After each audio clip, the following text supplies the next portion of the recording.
بسم اللہ الرحمن الرحیم۔ السلام علیکم۔ گائیڈ سٹوریز میں خوش آمدید۔ FWO فرنٹیئر ورکس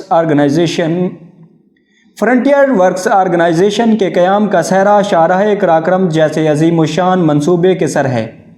جس کی تعمیر کی ذمہ داری حکومت پاکستان نے پاک فوج کے سپرد کی، اور انجینئر ان چیف برانچ نے ایک ایسا تعمیراتی ادارہ قائم کرنے کا فیصلہ کیا جس کا کام پہلے مرحلے میں اس شاہراہ کو پاک چین بارڈر پر واقع درہ خنجراب سے تھاکوٹ تک دریائے سندھ اور اس کے معاون دریاؤں کے کنارے پر، جبکہ دوسرے مرحلے میں حویلیاں تک تعمیر کرنا تھا۔ اس فیصلے کے نتیجے میں 31 اکتوبر 1966 کو جو ادارہ قائم ہوا اسے FWO کا نام دیا گیا۔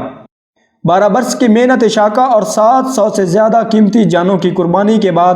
1978 میں جب یہ منصوبہ تکمیل تک پہنچا تو FWO کا ادارہ ساز و سامان اور افرادی قوت کی مہارت کے باعث قومی اثاثہ بن چکا تھا، لہٰذا اسے برقرار رکھنے اور مزید وسعت دینے کا فیصلہ کیا گیا، جو بعد ازاں ایک دانشمندانہ فیصلہ ثابت ہوا، کیونکہ آج یہی ادارہ حکومت وقت کے لیے ہر نازک وقت میں گراں قدر خدمات سر انجام دے رہا ہے۔ اکتوبر 2005 کا قیامت خیز زلزلہ ہو یا جولائی 2010 کا تباہی پھیلانے والا سیلاب، اس ادارے نے ہمیشہ پاک فوج کے ہر اول دستے کا کردار ادا کیا ہے۔ اس ادارے کا ہیڈ کوارٹر راولپنڈی میں، جبکہ گروپ ہیڈ کوارٹر ایبٹ آباد، راولپنڈی، ڈیرہ اسماعیل خان، ملتان، کوئٹہ اور کراچی میں ہے۔ اس ادارے کی سرگرمیوں کا دائرہ کار شمال میں چترال سے جنوب میں کراچی اور گوادر تک پھیلا ہوا ہے۔ ادارے کے سربراہ میجر جنرل محمد افضل ہیں، جو ڈائریکٹر جنرل کہلاتے ہیں، جبکہ ہر گروپ کے کمانڈ ایک بریگیڈیئر کے ہاتھ میں ہے۔ 2009 میں فاٹا آپریشن کے بعد اس علاقے میں ترقیاتی سرگرمیوں کی ذمہ داری پاک فوج کو سونپی گئی، تو یہی ادارہ تھا جس نے انتہائی مشکل علاقے ساؤتھ اور نارتھ وزیرستان ایجنسی میں شاہراہوں کا جال بچھا دیا اور عالمی معیار کی جن شاہراہوں کو مکمل کیا، ان میں جنوبی وزیرستان کے محسود علاقہ میں 110 کلومیٹر طویل ٹانک جنڈولا مکین روڈ شامل ہے۔ وزیر قبائل کے علاقہ میں 105 کلومیٹر طویل ٹانک گومل تنائی وانا روڈ شامل ہیں۔ دونوں قبائل میں رابطے کے لیے 75 کلومیٹر طویل وانا شکئی مکین شاہراہ اور افغانستان کی سرحد پر واقع انگور اڈہ سے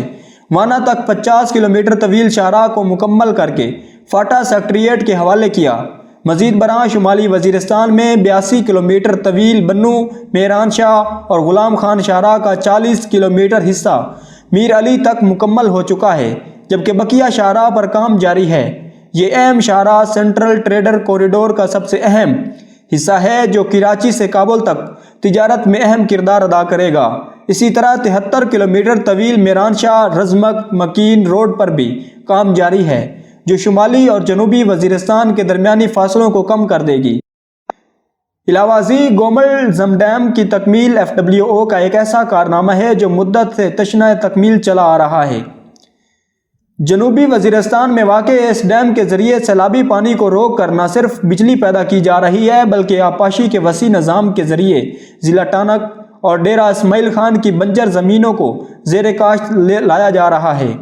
اور علاقے میں سبز انقلاب کی آمد ہے۔ جنوری 2010 میں گلگت بلتستان کی تحصیل گوجال میں دریائے ہنزا کے کنارے واقع گاؤں عطا آباد کو ایک ایسا سانحہ پیش آیا کہ پورا گاؤں ایک لینڈ سلائیڈنگ کی وجہ سے تباہ ہو گیا۔ یہ سلائیڈ اپنے حجم میں اس قدر بڑی تھی جس نے پوری وادی میں ملبے کی ایک دیوار کھڑی کر دی، جس سے شاہراہ قراقرم کا 2.5 کلومیٹر کا ٹکڑا اور دریائے ہنزا کی گزرگاہ دونوں مسدود ہو کر رہ گئے۔ اس رکاوٹ کے باعث دریا کا پانی بلند ہونا شروع ہوا اور خطرہ تھا کہ لیک برسٹ کے عمل سے جب یہ بند ٹوٹے گا تو نشیب میں واقع تمام آبادیاں دریائے برد ہو جائیں گی۔ اس موقع پر FWO نے فوری طور پر ایک سپل وے آبی گزرگاہ کے ذریعے اس ملبے کو ایک وسیع شگاف پیدا کیا، جس سے فوری تباہی کا خدشہ جاتا رہا۔ بعد ازاں امریکہ اور چین کی کمپنیوں سے مقابلے کے بعد پلاننگ کمیشن کی جانب سے اس ادارے کو یہ ذمہ داری سونپی گئی کہ انتہائی کم لاگت سے پانی کو جمع شدہ اس ذخیرے کی سطح کو 30 میٹر تک کم کیا جائے، جس سے شاہراہ قراقرم کے 23 کلومیٹر میں 15 کلومیٹر کا ٹکڑا پانی سے باہر آ جائے گا اور ششک کے مقام پر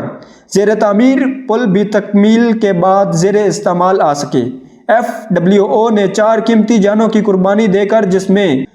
پروجیکٹ منیجر کرنل عارف محمود عالم شہید بھی شامل ہیں، اس منصوبے کو کامیابی سے مکمل کر لیا ہے۔ در حقیقت یہ کسی تجارتی تعمیراتی ادارے کے بس کی بات نہ تھی، کیونکہ منافع کو نظر انداز کرتے ہوئے حد درجہ مشکل موسمی حالات میں اس منصوبہ کی تکمیل کو کوئی قومی ادارہ ہی کر سکتا تھا۔ حال ہی میں بلوچستان میں ترقیاتی منصوبوں کا افتتاح کرتے ہوئے وزیر اعظم پاکستان نے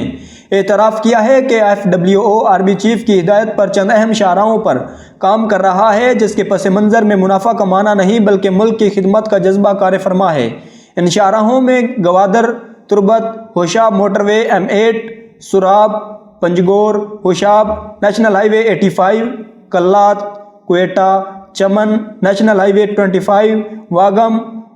رد کھجوری نیشنل ہائی وے 70 اور خضدار تا شہداد کوٹ شاہراہ کا سیکشن 4 شامل ہیں۔ ان تمام شاہراہات کی تکمیل سے نہ صرف اہل بلوچستان کی محرومیوں کا ازالہ ہوگا بلکہ پاکستان کا رقبہ کے لحاظ سے سب سے بڑا صوبہ یعنی کہ بلوچستان ترقی کی دوڑ میں شامل ہو جائے گا۔ ہمسایہ ملک چین کی مدد سے خنجراب تا گوادر تجارتی گزرگاہ بھی اس علاقے سے گزرے گی، جو یہاں انقلابی ترقی کا باعث بنے گی۔